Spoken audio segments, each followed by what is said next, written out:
الحمد للہ رب العالمین والصلاة والسلام علی سید المرسلین وخاتم النبیین اما بعد فاعوذ باللہ من الشیطان الرجیم بسم اللہ الرحمن الرحیم یا ایہا الذین آمنوا اتقوا اللہ وابتغوا الیہ الوسیلہ وَزَاحِدُوا فِي سَبِيلِهِ لَعَلَّكُمْ تُفْلِحُونَ آمنت باللہ صدق اللہ العظیم وصدق رسولہ النبی الکریم۔ عزیزان برادر اسلامیہ، السلام علیکم ورحمۃ اللہ تعالی وبرکاتہ۔ حضرات، ابھی کچھ دنوں پہلے میں نے ایک ویڈیو ڈالا تھا، ایک بیان ڈالا تھا جس کا ٹائٹل تھا کہ حق جماعت کون سی ہے۔ تو اس میں کئی غیر مقلدین آ کے کمنٹ کیے تھے، تو ان میں سے ایک غیر مقلدی نے ایک کمنٹ کیا ہے جس کا نام محمد فیضل ہے۔ اب آپ اس کا کمنٹ پڑھیں کہ کمنٹ وہ کیا لکھتے ہیں کہ آپ کے کہنے کا مطلب ہے کہ مشرک مکہ کے لیے نہیں تھا، جبکہ میرے کہنے کا مطلب یہ تھا کہ جو آیت سورہ حج کی آپ بتا رہے ہیں وہ بتوں کے لیے تھا اور مشرک کے لیے تھا۔ اور پھر انہوں نے ایک پیراگراف بنایا اور اس پہ لکھا کہ آپ لوگوں کا کہنے کہ اگر میں کسی کو گالی دوں گا اور اگر وسیلہ نہیں لگایا تو وہ گالی پورا نہیں ہوگا۔ گالی کا تو ہم نے کوئی ذکر نہیں کیا اس میں۔ اور پھر انہوں نے کیا الزام لگایا، ہمارے اوپر قبر پجاری ہو تم لوگ۔ یہ تو ان لوگوں کا کام ہی ہے کہ اہل سنت کو مشرک قرار دیتے ہیں، قبر پجاری قرار دیتے ہیں۔ اب اس کے آگے کیا لکھتے ہیں کہ جب نبی صلی اللہ علیہ وسلم نے منع کر دیا ہے کہ قبروں کو عبادت گاہ نہیں بنانا ہے، تو اس کا معنی کیا ہے؟ اگر کوئی کرتا ہے، اگر کوئی کراتا سیکھنے جاتا ہے تو وہ اس کے سامنے سر جھکا سکتا ہے۔ قبر پجاری ترجمہ لکھا کروں، یعنی کل ملا کے اس میں انہوں نے وسیلے کا بھی انکار کیا اور کہا کہ حضور نے منع کیا کہ قبر کو عبادت گاہ نہ بناؤ وغیرہ، جو بھی ان کا مسئلہ تھا۔ تو اب تمام سوالوں کا تو جواب میں ایک ویڈیو میں نہیں دے پاؤں گا، لیکن ہاں وسیلے کا جو تم نے انکار کیا اور ہمیں قبر پجاری جو کہا اس کا جواب ضرور میں آج تمہیں دوں گا۔ ابھی میں نے ایک آیت کریمہ تلاوت فرمائی جو سورہ مائدہ کی آیت نمبر 35 ہے۔ اس میں رب تعالیٰ فرماتا ہے یا ایھا الذین آمنوا اتقوا اللہ وابتغوا الیہ الوسیلہ، کہ اے ایمان والو اللہ سے ڈرو اور اس کی طرف وسیلہ تلاش کرو۔ اب وسیلہ تلاش کرنے کا اللہ نے کسے کہا؟ ایمان والوں کو، یعنی اللہ نے ایمان والوں کو وسیلہ تلاش کرنے کا حکم دیا۔ اب اگر کوئی خود کو ایمان والوں کی جماعت سے الگ کرنا چاہتا ہے تو وہ ہماری ذمہ داری تو نہیں، تم الگ ہو جاؤ۔ ورنہ ایمان والوں کی صفت کیا اللہ نے بیان کی کہ وسیلہ تلاش کرو، وَزَاحِدُوا فِي سَبِيلِهِ لَعَلَّكُمْ تُفْلِحُونَ، اور اس کی راہ میں جہاد کرو کہ اس امید پر کہ تم فلاح پاؤ گی۔ یعنی وسیلہ بھی تلاش کرو اور اس کی راہ میں جہاد کرو تاکہ تم فلاح پاؤ اس امید پر۔ تو وسیلے کا حکم تو اللہ تعالیٰ قرآن مجید میں ارشاد فرما رہا ہے، پھر آپ کیسے کہہ سکتے ہیں کہ وسیلہ لینا ناجائز و حرام ہے؟ گویا آپ قرآن کریم کی آیت کا انکار کر رہے ہیں، اور جو قرآن کریم کے آیتوں کا انکار کرنا کفر ہے۔ ٹھیک ہے، اسی طرح دوسرا ایک سورہ بقرہ کی آیت نمبر 89 ہے، وَلَمَّا جَاءَهُ كِتَابٌ مِّنْ عِندِ اللَّهِ مُصَدِّقٌ لِّمَا مَعَهُمْ وَكَانُوا مِن قَبْلُ يَسْتَفْتِحُونَ عَلَى الَّذِينَ كَفَرُوا فَلَمَّا جَاءَهُم مَّا عَرَفُوا كَفَرُوا بِهِ فَلَعْنَةُ اللَّهِ عَلَى الْكَافِرِينَ۔ اس میں رب نے فرمایا اور جب ان کے پاس اللہ کی وہ کتاب قرآن آئی جو ان کے ساتھ والی کتاب یعنی تورات کی تصدیق فرماتی ہے، اور اس سے پہلے وہ اسی نبی کو وسیلے سے کافروں سے فتح مانگتے تھے، تو جب تشریف لائے ان کے پاس وہ جانا پہچانا اس سے منکر ہو بیٹھے، تو اللہ کی لعنت ہے منکروں پر۔ یعنی اس میں رب نے فرمایا کہ جو یہود تھے وہ پہلے نبی کا وسیلہ پکڑتے تھے، لیکن جب حضور تشریف لائے ان کے درمیان تو انہوں نے حضور کا انکار کر دیا۔ تو اس میں بھی اللہ تبارک تعالیٰ نے وسیلہ کا ہی ذکر کیا۔ پہلی آیت جو میں نے سنا اس میں رب نے وسیلہ لینے کو یعنی ڈھونڈنے کو کہا ہے کہ اے ایمان والو اللہ سے ڈرو اور اس کی طرف وسیلہ تلاش کرو، یعنی وسیلہ لینا یہ جائز ہے، یہ قرآن سے ثابت ہے۔ اب آئیے، یہ تو پہلا بات ہو گیا وسیلے کے اوپر۔ اب دیکھیے کہ انہوں نے ہمیں کیا کہا، قبر پجوا، یعنی ہم قبر کو پوجتے، معاذ اللہ انہوں نے یہ الزام ہم پر لگایا ہے۔ حالانکہ ہمارا ایسا کوئی بھی سنی کا بچہ بھی کسی کا عقیدہ یہ نہیں ہے اور کوئی اس طرح کرتا بھی نہیں ہے۔ آپ کو میں صحیح بخاری کی حدیث سناتا ہوں۔ صحیح بخاری کی سب سے پہلی حدیث امام بخاری نے جو رقم کی وہ حدیث کیا ہے کہ نبی پاک نے فرمایا انما الاعمال بالنیات، اعمال کا دار و مدار نیتوں پر ہے، یعنی جیسا نیت ویسی برکت، ویسا عمل کا تمہیں صلہ دیا جاتا ہے۔ تو اب تم تو یہ کہتے ہو کہ معاذ اللہ حضور کو اپنے پیچھے کا علم نہیں، تو جس کو تم مزارات اولیاء پر اگر چومتے ہوئے یا معاذ اللہ سجدہ بھی کرتے ہوئے دیکھتے ہو، ایسے تو ہوتا نہیں ہے، کوئی کرتا نہیں، اور کوئی جاہلانہ طور پہ کرتا بھی ہے، کیونکہ ہمارے اوپر جو الزام تم لگاتے ہو نا، یہ غور سے سن لو، ہمارے اوپر جو الزام لگاتے ہو وہ ہمارے جاہلوں کی وجہ سے لگاتے ہو، اور ہم تم پہ جو الزام لگاتے ہو تمہارے عالموں کی وجہ سے لگاتے ہیں، اور ظاہر اور عالم میں فرق ہوتا ہے۔ اب اگر کوئی جاہل جا کے قبر کو سجدہ بھی کرے تو اس وقت تک اس کے اوپر کفر کا تم فتویٰ نہیں دے سکتے جب تک اس کی تم نیت نہ جان لو، کیونکہ حضور کی صاف اور صریح حدیث موجود ہے کہ رسول پاک فرماتے ہیں کہ دو آپس میں کفر کا جھگڑا کرنے والے جو ایک دوسرے کے اوپر کفر کا الزام لگاتے ان میں سے ایک کافر ضرور ہو جاتا ہے۔ پوچھا گیا یا رسول اللہ کون؟ تو فرمایا کہ جس کو کفر کا، جس کے اوپر الزام لگایا جا رہا ہے، اگر اس سے واقعی کفر سرزد ہوا ہے تو ٹھیک ہے، لیکن اگر اس سے کفر سرزد نہیں ہوا تو کفر واپس پلٹے گا۔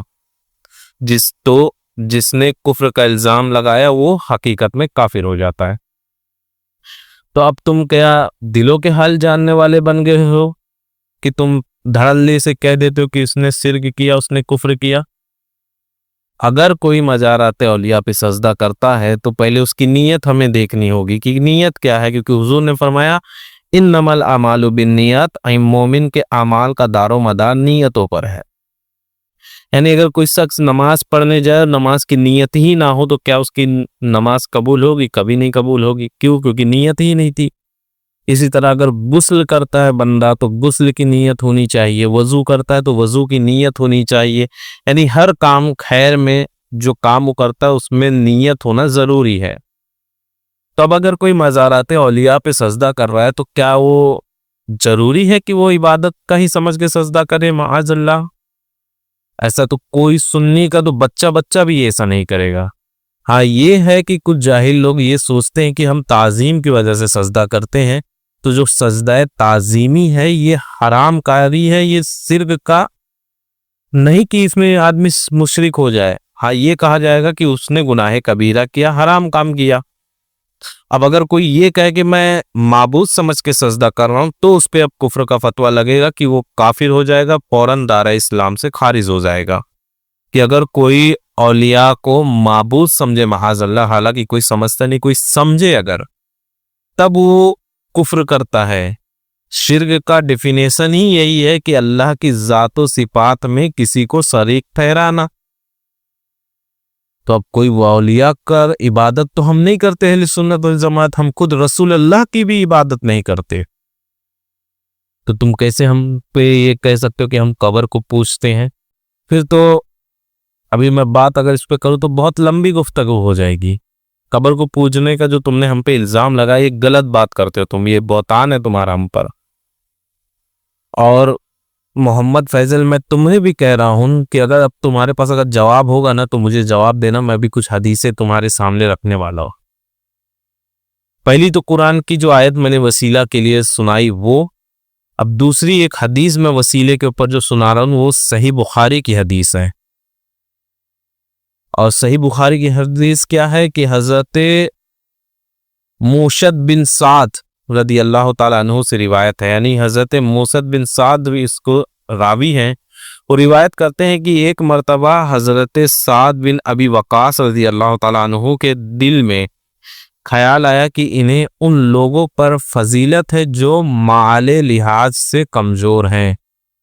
تو حضور نبی اکرم صلی اللہ تعالیٰ علیہ وسلم نے فرمایا یاد رکھو تمہارے کمزور اور ضعیف لوگوں کے وسیلے سے ہی تمہیں نصرت عطا کی جاتی ہے. یعنی جو تمہارے کمزور ہیں، تمہارے ضعیف ہیں، غریب ہیں، ان کی وجہ سے ہی تمہیں اللہ کی مدد آتی ہے اور ان کے وسیلے سے ہی اللہ تمہاری مشکلیں ٹالتا ہے. تو اور پھر حضور نے مزید فرمایا کہ ان کے وسیلے سے ہی تمہیں رزق بھی دیا جاتا ہے. یہ صحیح بخاری کی حدیث ہے، پیج نمبر 1061، حدیث نمبر 2739 اور جلد نمبر 4 اور پیج نمبر ہے 99، کتاب الجہاد، اور باب ہے جس نے مدد حاصل کی ضعیفوں اور نیکوں سے، حدیث نمبر 2897. تو امام بخاری تو یہ حدیث لکھ رہے ہیں اور امام بخاری کہہ رہے ہیں یہ صحیح حدیث ہے. تو یعنی اس میں حضور نے تو فرمایا کہ تمہارے جو ضعیف ہیں، غریب ہیں، ان سے تمہیں رزق بھی ملتا ہے ان کے وسیلے سے، اور انہی کے وسیلے سے تمہاری اوپر اللہ کی مدد بھی آتی ہے. لیکن تم تو ہو وسیلے کے منکر، تم کہاں سے مانو گے اس باتوں کو؟ اب اگر تمہارے پاس اس حدیث کا جواب ہوگا، کیونکہ تم لوگ تعبیلیں بہت کرتے ہو نا، اگر ہم کوئی جواب دیں، کوئی دلائل دے تو اس پہ تمہاری تعبیل بہت آتی ہے. حالانکہ میں یقین کے ساتھ کہہ سکتا ہوں کہ تم لوگ اہل سنت والجماعت کے علماء کے سامنے بیٹھنے کی بھی صلاحیت نہیں رکھتے، ہمت ہی نہیں ہے تمہاری بیٹھ جاؤ تم. میں ایک طالب علم ہوں، میں کوئی عالم نہیں ہوں، لیکن میں بھی جو تم سے سوال کروں نا، اگر کوئی جواب دوں نا تم اس کا جواب دے نہیں سکتے مجھے. پچھلی ویڈیو میں جو میں نے احادیث کریمہ سنائی تھی سیاستہ کی، وہ صحیح حدیث تھی جامع ترمذی کی 2641. اس میں نے کیا غلط بیانی کی؟ اور جو تم کمنٹ میں کہہ رہے ہو کہ میں اگر کسی کو گالی دوں گا تو بغیر وسیلے کو گالی پورا نہیں ہوگا، تو گالی دینے کی تو بات میں نے کی نہیں. یہ تمہارا بک سے تم نے نکالا ہے، اور قبر پجاری کہا ہے تو یہ تم نے بہتان لگایا ہے. اور اگر تم ہم پہ شرک کا فتویٰ لگا رہے تو ہم تم مشرک نہیں ہوئے، لہٰذا تم مشرک پکے ہو گئے. بقول تمہارے حضور کو تو معاذ اللہ، بقول تمہارے پیٹ پیچھے کا علم نہیں اور تمہیں دلوں کا حال پتہ چلتا ہے. یہ کون سی بات ہوئی؟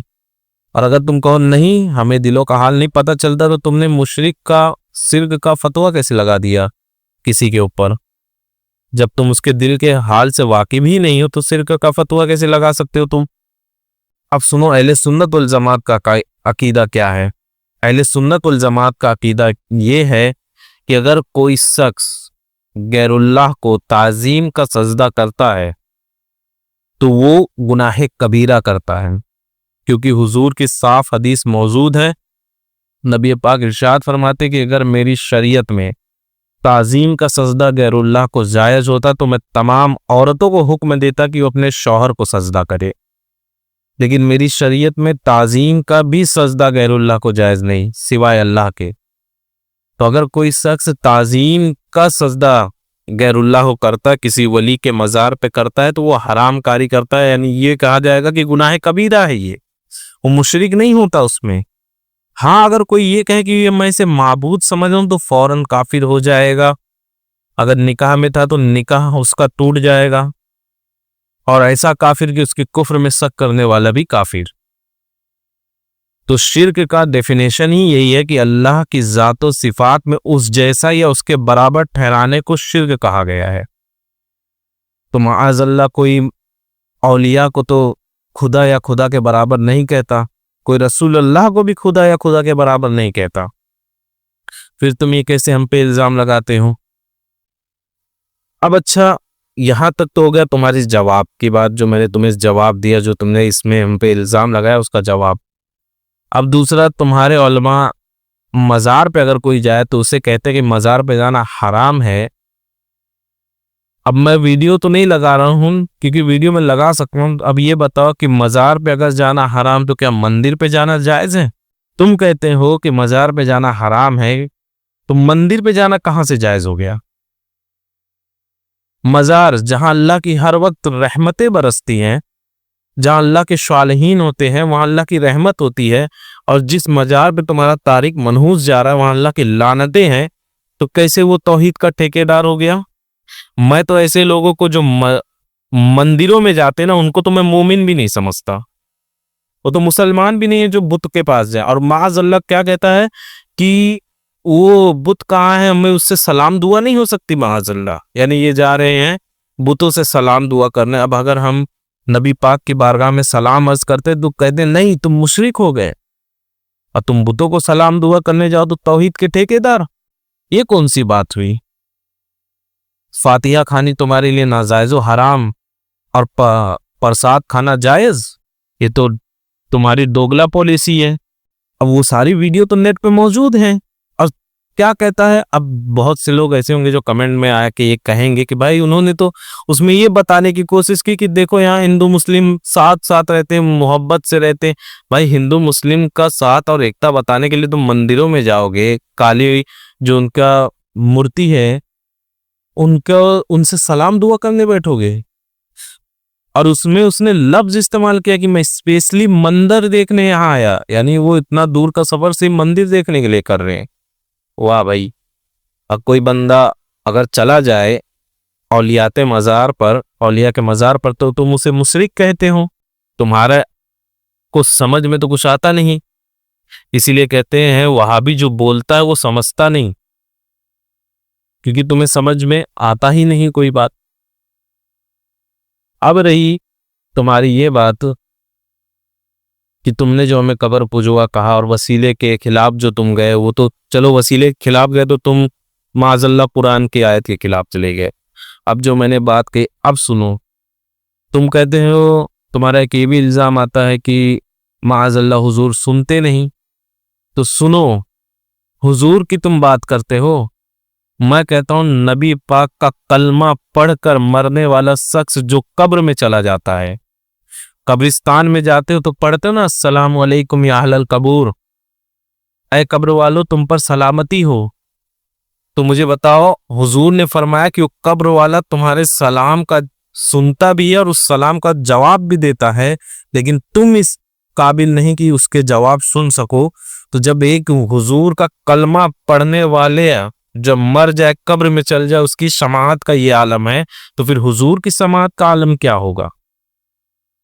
ابھی مثال کے طور پہ میں بتا دوں کہ ایک قبرستان ہے جو سیدھا 10 کلومیٹر تک ہے، حالانکہ ہوتا نہیں، میں مثال دے رہا ہوں کہ سیدھا 10 کلومیٹر تک قبرستان ہے، سیدھا تم پہلے چھیڑے پہ کھڑے ہو کے پڑھتے ہو السلام علیکم یا اہل القبور، تو آخری میں جو قبر ہے ایک دم لاسٹ میں بوسیدہ قبر، اس کے اندر بھی جو مردہ ہے وہ بھی تمہارے سلام کو سنتا ہے اور اس کا جواب بھی دیتا ہے، لیکن تمہارے پاس یا ہمارے پاس اتنی صلاحیت نہیں کہ ہم اس کے جواب کو سن سکے۔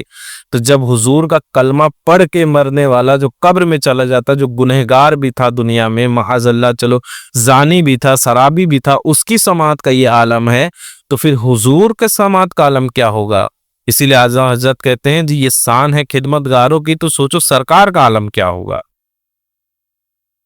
اور ایک شاعر نے تو اور خوب کہا کہ امتی گر فریاد کرے حال زار میں، ممکن نہیں کہ خیر بشر کو خبر نہ ہو۔ یہ تو ممکن ہی نہیں کہ حضور نہ سنے، جب ایک امتی ان کا سن سکتا ہے قبر میں جانے کے بعد۔ حالانکہ حضور کی حدیث بھی موجود ہے، نبی پاک نے ارشاد فرمایا ہے کہ انبیاء کے جسموں کو اللہ نے زمین پر حرام کر دیا کہ وہ انبیاء کے جسم کو کھائے۔ انبیاء اپنی قبر میں زندہ ہوتے ہیں اور انہیں رزق بھی دیا جاتا ہے۔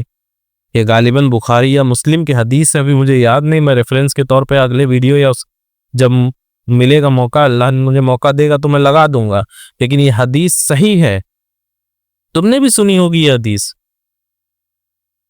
پھر تم کہتے ہو نہیں تم قبر پجاری ہو، تم کچھ بھی مانتے ہو۔ میں نے ابھی بیان جیسا کیا کہ یہ ایک غلام کا یہ ہے کہ وہ مرنے کے بعد جائے تو اس کی سماعت کا عالم ہی ہوتا ہے، کیونکہ اب مثال کے طور پہ اب تم جب وہاں پڑھتے ہو سلام کرتے ہو تو چلا کے تو نہیں کرتے ہو، اسی طرح کرتے ہو نا کہ بس تمہارے کان سن لے، تو سوچو اس کی سماعت کا عالم جب یہ ہے تو حضور پھر کیسے نہیں سن سکتے بھائی؟ تو یہ تمہاری دوگلا پالیسی۔ اگر مومن مزار پہ جائے تو تم اسے مشرک کا فتویٰ دیتے ہو، تمہارا تارک منوس مندر پہ جا کے پرساد کھائے تو وہ مشرک نہیں ہوتا۔ تو اگر تمہارے پاس جواب ہے نا محمد فیصل تو اس بار پھر ضرور دینا جواب، میں اس کا بھی تمہیں جواب دوں گا، لیکن یہ بات یاد رکھنا وسیلہ لینا قرآن سے بھی ثابت ہے، حدیث سے بھی ثابت ہے، اور اہل سنت سے میں کہوں گا سنیوں سے کہ ان سے جتنا دوری بنائے رہے وہ صحیح ہے، کیونکہ یہ تمہیں اس طرح گمراہ کر دیتے ہیں۔ وما علینا الا البلاغ۔ السلام علیکم ورحمۃ اللہ تعالی وبرکاتہ۔